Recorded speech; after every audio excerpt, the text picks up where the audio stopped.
Bismillahirrahmanirrahim.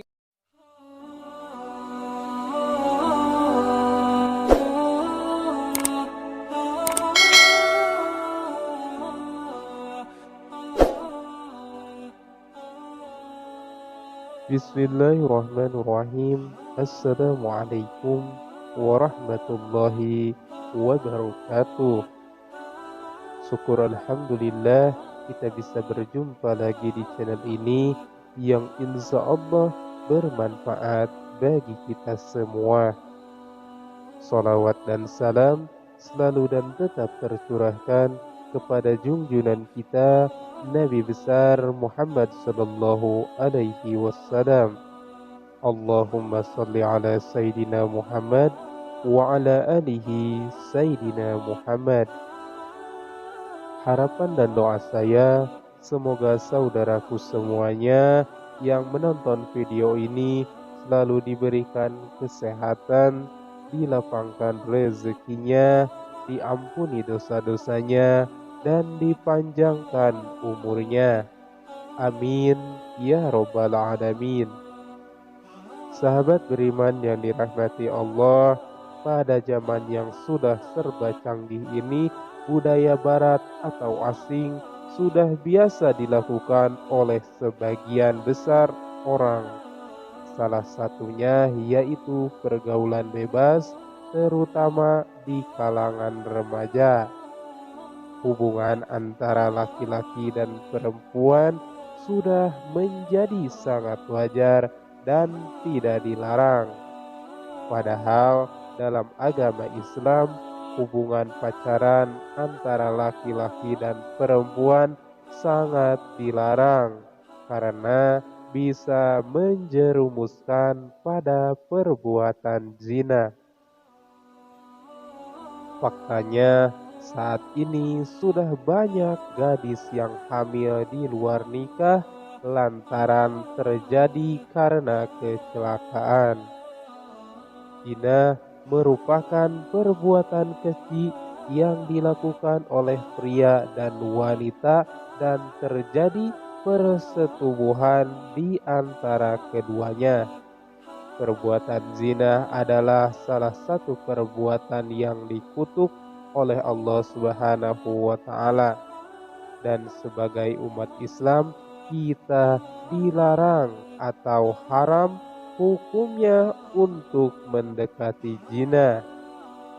Zina itu sendiri dapat digolongkan menjadi dua golongan, yaitu zina muhson atau zina yang dilakukan oleh mereka yang sudah menikah, dan zina Ghoiro muhson atau zina yang dilakukan oleh mereka yang belum pernah menikah. Adapun hukumannya adalah dengan cara dirajam atau dilempar batu hingga mati bagi pelaku zina muhson, dan hukuman dera atau cambuk serta diasingkan 1 tahun lamanya bagi mereka yang melakukan zina Ghoiro muhson. Sebagaimana yang disebutkan dalam firman Allah Subhanahu wa taala, perempuan yang berzina dan laki-laki yang berzina, maka deralah tiap-tiap seorang dari keduanya 100 kali dera. Dan jangan belas kasihan kepada keduanya, mencegah kamu untuk menjalankan agama Allah. Jika kamu beriman kepada Allah dan hari kiamat, dan hendaklah pelaksanaan hukuman mereka disaksikan oleh sekumpulan orang-orang yang beriman. Quran Surat An-Nur ayat 2. Dan terhadap para wanita yang mengerjakan perbuatan keji, hendaklah ada 4 orang saksi di antara kamu yang menyaksikannya.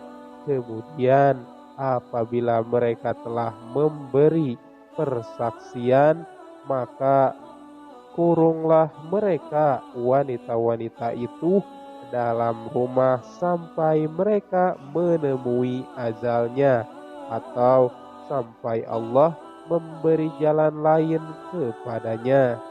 Quran Surat An-Nisa ayat 15. Lantas bagaimana cara seorang jika ingin bertaubat dari perbuatan zina? Sahabat beriman yang dirahmati Allah, berikut ini adalah amalan penghapus dosa zina. Yang pertama, menyesali perbuatannya. Tidak akan terhapus dosa seseorang jika ia tidak mengawalinya dengan penyesalan. Rasa sesal yang dirasakan oleh seseorang yang berbuat zina dapat mengembalikannya pada jalan yang benar dan kembali pada Allah Subhanahu wa Ta'ala. Menyesali yang pernah dilakukan dapat membersihkan hati dan menantapkan niat. Jika rasa sesal itu dijadikan awal dan cambuk untuk bertaubat kepada Allah Subhanahu wa Ta'ala. Yang kedua adalah taubatan nasuha. Jika ingin menghapus dosa apa saja, terutama zina, maka seseorang haruslah bertaubat dengan sungguh-sungguh atau taubatan nasuha.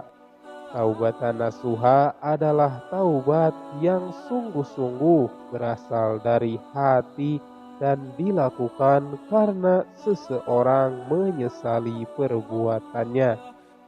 Allah memberikan janji bahwa Ia akan mengampuni dosa-dosa hambanya yang melakukan kesalahan, sebagaimana yang disebutkan dalam firman Allah Subhanahu wa Ta'ala pada surah At-Tahrim ayat 8. Hai orang-orang yang beriman, bertaubatlah kepada Allah dengan taubatan nasuha atau taubat yang semurni-murninya. Mudah-mudahan Rabb-Mu akan menutupi kesalahan-kesalahanmu dan memasukkanmu ke dalam jannah yang mengalir di bawahnya sungai-sungai. Pada hari ketika Allah tidak menghinakan nabi dan orang-orang mukmin yang bersama Dia, sedang cahaya mereka memancar di hadapan dan di sebelah kanan mereka sambil mereka mengatakan, Ya Rob, kami sempurnakanlah bagi kami cahaya kami dan ampunilah kami. Sesungguhnya Engkau Maha Kuasa atas segala sesuatu. Quran Surat At-Tahrim ayat 8. Yang ketiga adalah sholat taubat. Sholat adalah salah satu amalan yang dapat mendekatkan diri pada Allah Subhanahu wa Ta'ala dan menghapuskan dosa. Seseorang yang ingin bertaubat atas dosa-dosanya dapat meminta ampunan lewat sholat taubat. Sholat taubat itu sendiri adalah salah satu sunnah yang dikerjakan sebanyak 2 hingga 6 rakaat pada malam hari selepas sholat isya. Dengan mengerjakan sholat taubat dan tentunya tidak meninggalkan sholat wajib, dosa yang dilakukan akan diampuni oleh Allah Subhanahu wa Ta'ala, sebagaimana yang disebutkan dalam Quran Surat Al-Baqarah ayat 222. Sesungguhnya Allah menyukai orang-orang yang bertaubat dan menyukai orang-orang yang mensucikan diri. Yang keempat, perbanyak zikir dan istighfar. Memperbanyak zikir dan istighfar pada Allah adalah salah satu amalan untuk menghapuskan dosa-dosa kita. Kalimat istighfar merupakan kalimat permohonan ampun dari Allah Subhanahu wa Ta'ala, dan dosa-dosa seseorang dapat dihilangkan dengan terus menyebut nama Allah Subhanahu wa Ta'ala, sebagaimana disebutkan dalam firman Allah. Dan juga orang-orang yang apabila mengerjakan perbuatan keji atau menganiaya diri sendiri, mereka ingat akan Allah lalu memohon ampun terhadap dosa-dosa mereka, dan siapa lagi yang dapat mengampuni dosa selain dari Allah. Dan mereka tidak meneruskan perbuatan kejinya itu sedang mereka mengetahuinya. Quran Surat Al-Imran ayat 135. Yang kelima, melakukan kebaikan pada sesama. Jika seseorang berbuat dosa dan keburukan, maka untuk menghapusnya, ia perlu melakukan hal atau kebaikan pada orang atau makhluk lainnya, seperti dengan bersedekah, menghapuskan hutang orang lain padanya, memberi makan binatang, dan sebagainya, seperti yang dikisahkan seseorang wanita pelacur yang masuk surga karena memberi minum anjing yang kehausan. Yang keenam, berpuasa. Berpuasa adalah salah satu cara melatih hawa nafsu dan kesabaran kita.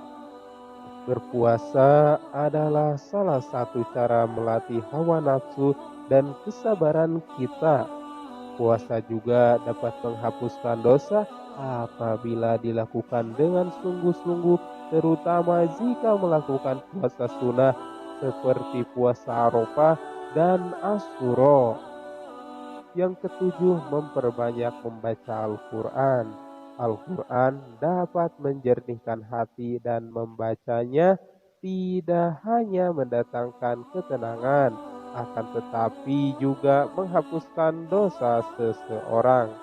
Sebagaimana yang disebutkan dalam hadis riwayat Muslim, bacalah Al-Quran karena sesungguhnya ia akan datang pada hari kiamat untuk memberikan syafaat kepada pembacanya.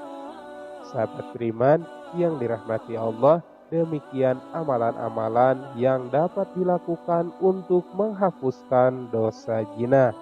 Seseorang yang melakukan perbuatan zina tersebut wajib bertaubat dan memohon ampunan kepada Allah Subhanahu wa Ta'ala. Demikian yang bisa saya bagikan, semoga bermanfaat untuk kita semua. Amin ya Allah ya Rabbal Alamin. Akhirul kalam, wassalamualaikum warahmatullahi wabarakatuh.